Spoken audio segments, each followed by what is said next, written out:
Whoa, it's always scary. Well, hello, guys and gals, those logging in and those that will watch on either Facebook or my YouTube channel, Common Story.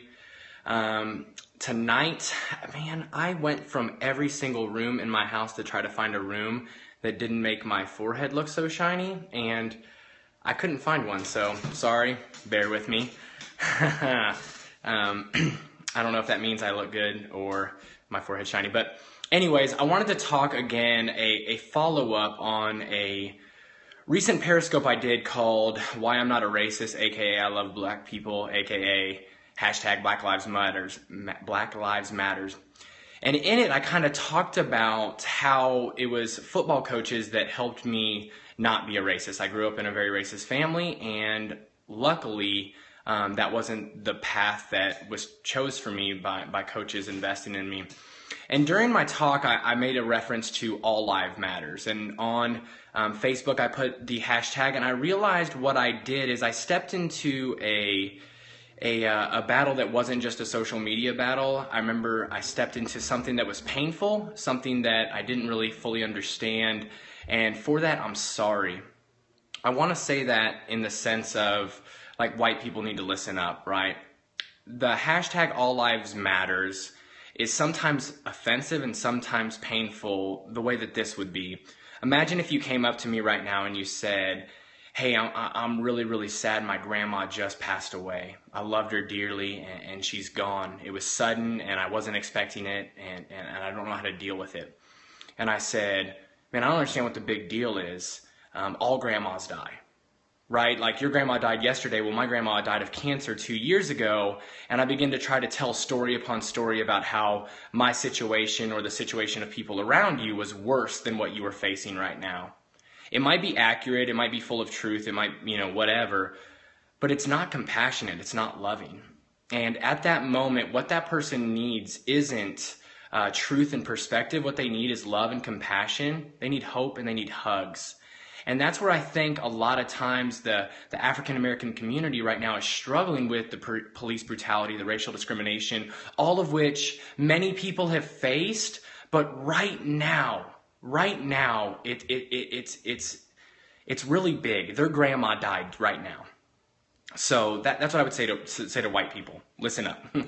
Now, to everyone, I think the All Lives Matters hashtag is important, because I think racism is thick and it's not always as seen on TV. It's not always what the media portrays for us. It's not always who we think is involved. And the reason I say that is I'm in the construction industry, right? Empowered Electric, started a commercial electric company, and racism is thick in the construction world. And it's not against blacks. It's not against women.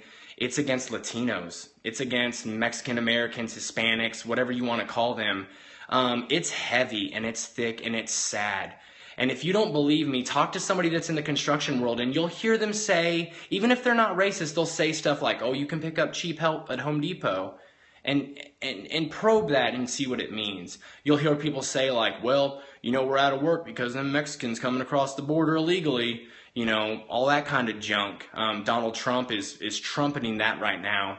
And you don't hear a lot about it unless it's like that Arizona Immigration Act or, Donald Trump with his big mouth. But I want to tell you, like, go to a construction job site and you'll be appalled. You'll be appalled when you walk into the porta potty, because it's disgusting. Shut the lid. But when you walk into a porta potty, look at the walls, and in Sharpie, probably with tons of misspelled words, you'll see the most racial, derogatory things you've ever read in your life. And it's all directed towards Hispanics. So the reason that All Lives Matters hashtag is important is because white people need to care about black people, and black people need to care about Mexican people, and Mexican people need to care about Asian people, and Asian people need to care about Canadians, except if you're from Toronto, because the Royals, we gotta hate people from Toronto right now for one more game, hopefully.